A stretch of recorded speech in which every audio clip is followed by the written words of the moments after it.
Assalamualaikum warahmatullahi wabarakatuh. Yang terhormat Bapak Kepala BPSDM Kemendagri Regional Yogyakarta, Bapak Insinyur Haji Suroyo. Yang terhormat Ibu Imelda Gulmohyoning Tias SH MSI sebagai coach sekaligus moderator. Yang terhormat penguji Ibu DRA RR Ekarini Nurhayati MSI dan mentor Dr. Arma Rosalina Angkas.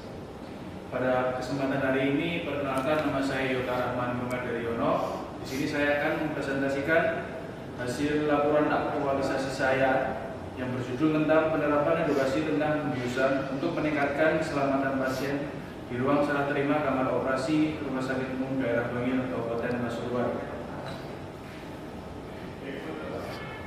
Langsung saja. Untuk gambaran umumnya, yaitu isu yang saya angkat adalah kurangnya pemahaman pasien terhadap tindakan pembiusan, kemudian gagasan pemecahan isu, penerapan edukasi tentang pembiusan di ruang serah terima kamar operasi Rumah Sakit Umum Daerah Bangil, Kabupaten Pasuruan, habituasi di kamar operasi RSUD Bangil, Kabupaten Pasuruan untuk waktunya yaitu tanggal 9 Maret 2020 sampai 19 April 2020. Kemudian untuk gambaran umum organisasi, RSUD Bangil adalah rumah sakit umum yang berada di Kabupaten Pasuruan, rumah sakit yang bertipe B. Kemudian untuk visi RSUD Bangil yaitu menjadi rumah sakit yang profesional, berorientasi pada pelanggan dengan mengutamakan mutu dan keselamatan pasien. Untuk misi RSUD Bangil yaitu memberikan pelayanan kesehatan secara paripurna dengan mengutamakan mutu dan keselamatan pasien. Yang kedua, mengembangkan pelayanan kesehatan, sarana dan prasarana serta tenaga yang terintegrasi dengan pendidikan dan pelatihan. Kemudian yang ketiga, mengelola sumber daya dan keuangan secara efektif dan efisien dan akuntabel. Untuk nilai-nilai RSUD Bangil, yang pertama visioner, 2 jujur, 3 tanggung jawab, 4 komitmen, 5 disiplin, 6 kerjasama, dan yang terakhir peduli. Dan salah satu tugas dari penataan sesi tersendiri adalah melakukan edukasi kepada pasien. Kemudian selanjutnya untuk kegiatan yang saya lakukan, yang pertama yaitu konsultasi dengan mentor, yang kedua menyusun SAP dan video, yang ketiga konsul dengan kepala ruang dan kasih mutu keperawatan, yang keempat koordinasi dengan dokter anestesi, kepala pelayanan anestesi dan rekan kerja, yang kelima melakukan edukasi tentang pembiusan, dan yang keenam adalah melakukan evaluasi tentang hasil yang telah dilakukan. Untuk capaian aktualisasi, yang pertama konsul dengan mentor ini ada lembar ataupun surat persetujuan mentor, kemudian ada catatan hasil diskusi dengan mentor, ada foto kegiatan di sini, kemudian ada jadwal kegiatan. Ini adalah SAP ataupun kegiatan yang kedua, menyusun SAP dan juga video SAP yang saya buat.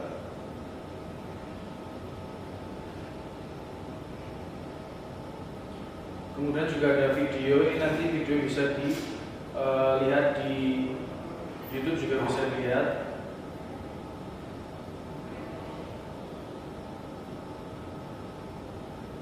Kemudian selanjutnya yang ketiga adalah tentang konsultasi dan diskusi dengan kepala ruang dan kasih mutu keperawatan.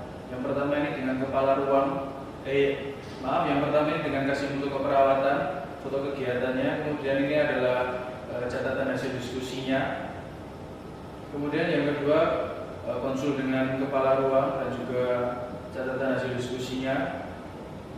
Kemudian ini adalah surat persetujuan dari kepala ruang dan juga jadwal kegiatan. Kemudian yang selanjutnya adalah konfirmasi ataupun koordinasi dengan dokter anestesi, kepala pelayanan anestesi, dan rekan kerja. Ini adalah koordinasi dengan dokter anestesi, kemudian hasil diskusinya. Selanjutnya adalah dengan kepala pelayanan anestesi dan juga hasil diskusinya. Dan yang ketiga dengan rekan kerja, ini saya ambil salah satunya. Kemudian ini adalah catatan hasil diskusinya.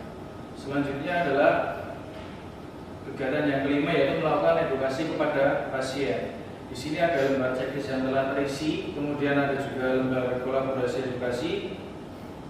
Selanjutnya adalah lembar monitoring evaluasi yang telah terisi, dilakukan ataupun tidak dilakukan. Kemudian ini adalah foto edukasi edukasi kepada pasien. Kemudian yang keenam atau terakhir yaitu melakukan evaluasi. Ini yang pertama adalah evaluasi tentang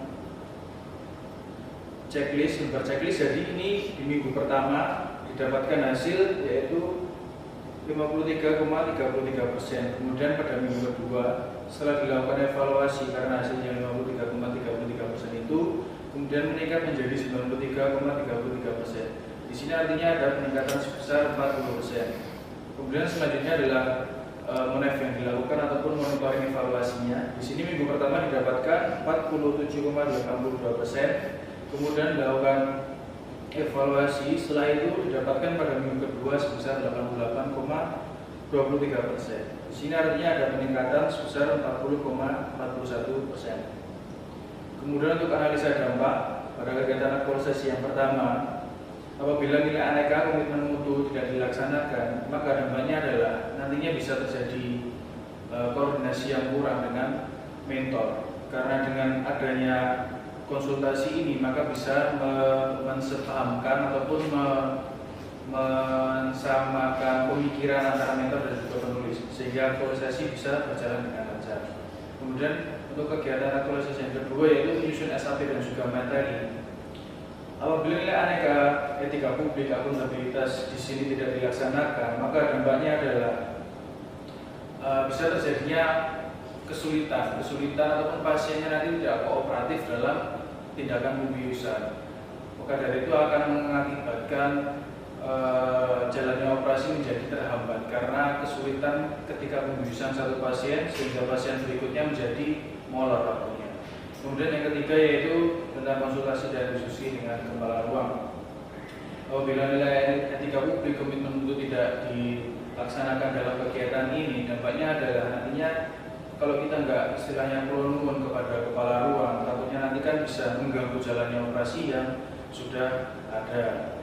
Kemudian selanjutnya kegiatan yang keempat yaitu koordinasi dengan dokter anestesi, kepala pelayanan anestesi dan rekan kerja. Apabila di sini nilai aneka etika publik, akuntabilitas, komitmen mutu tidak dilaksanakan, maka dampaknya adalah teman pejabat tidak akan mengerti tentang aktualisasi yang kita laksanakan. Jadi nanti edukasi yang kita laksanakan itu bisa jadi tidak sesuai dengan apa yang kita inginkan. Selanjutnya yaitu melakukan edukasi kepada pasien. Jadi sini jika nilai aneka akuntabilitas, etika publik dan juga komitmen mutu tidak dilaksanakan dalam kegiatan aktualisasi 5 ini atau tentang edukasi kepada pasien, dampaknya adalah nanti bisa terjadi kesalahan dalam tindakan pembiusan. Ketika pasien tidak dijelaskan tentang edukasi ini, yang pertama pasien tidak bisa kooperatif pada kita. Nanti pasien juga tidak tahu ketika dilakukan pembiusan apakah disuruh miring. Kenapa disuruh miring? Pasien akan bertanya-tanya. Kemudian juga memperlama waktu dalam tindakan pembiusan sehingga operasi menjadi molor seperti itu.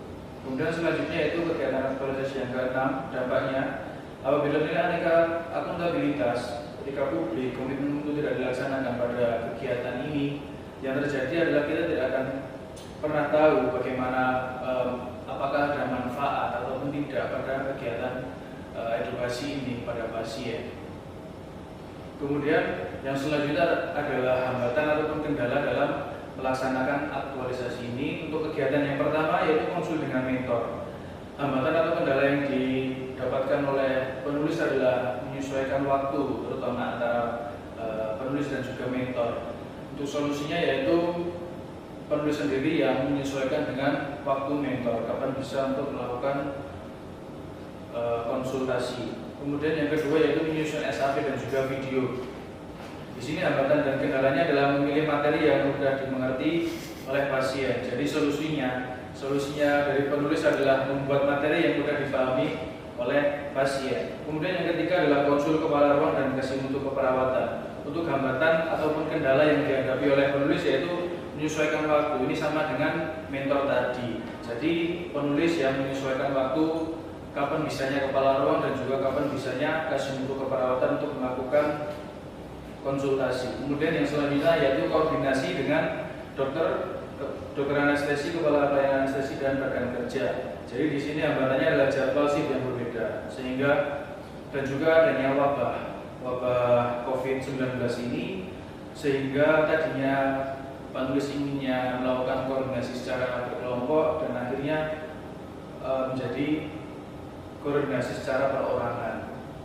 Kemudian selanjutnya yaitu kegiatan yang kelima tentang edukasi ini, hambatan yang didapatkan yaitu karena adanya wabah ini. Jadi waktu di ruang tunggu itu sebenarnya kalau tidak ada wabah itu lebih lama waktu tunggunya. Ketika pasien datang dari ruangan kemudian datang di ruang serah terima itu waktunya lebih lama dibandingkan dengan adanya wabah ini. Karena di RSUD Bangil ini semenjak ada wabah ini, operasi-operasi yang terencana ataupun operasi elektif itu ditiadakan, sehingga yang dilaksanakan ataupun dilakukan adalah operasi-operasi yang emergensi seperti itu. Sehingga di sini solusinya yaitu penulis mengharapkan untuk rekan kerja bisa melakukan edukasi lebih detail dan spesifik, jadi tidak secara luas. Kemudian yang selanjutnya yaitu melakukan evaluasi. Di sini hambatannya adalah tidak bisanya penulis untuk mengawasi rekan kerja dalam melakukan evaluasi ini, dalam melakukan edukasi. Karena terkendala shift yang berbeda-beda antara penulis dan juga rekan kerja yang melakukan edukasi, sehingga hasil evaluasi yang didapat ini adalah evaluasi yang pure dari rekan kerja sendiri. Kemudian untuk solusinya yaitu dengan melihat evidence ataupun lembar monitoring evaluasi dan juga lembar checklist yang terisi. Kemudian selanjutnya yaitu kesimpulan dan saran. Untuk kesimpulan sendiri pada minggu pertama tadi sudah dijelaskan juga. Untuk lembar monitoring evaluasi pasien pada minggu pertama didapatkan 47,82%. Kemudian pada minggu kedua didapatkan 88,23%, sehingga ada peningkatan sebesar 40,41%. Kemudian untuk hasil checklist sendiri pada minggu pertama didapatkan 53,33%, pada minggu kedua ada peningkatan sebesar 40% menjadi 93,33%. Kemudian dapat disimpulkan bahwa penerapan edukasi tentang tindakan pembiusan ke pasien ini efektif karena dari minggu pertama ke minggu kedua selalu mengalami peningkatan walaupun belum 100%. Terus nantinya diharapkan juga kepada penata anestesi untuk sarannya yaitu agar setelah kegiatan aktualisasi ini pemberian edukasi kepada pasien itu tetap dilaksanakan, sehingga visi rumah sakit juga bisa terlaksana, yaitu untuk meningkatkan mutu dan keselamatan pasien. Demikian presentasi yang bisa saya sampaikan, kurang lebihnya saya mohon maaf. Wabillahi taufiq wal hidayah. Wassalamualaikum warahmatullahi wabarakatuh.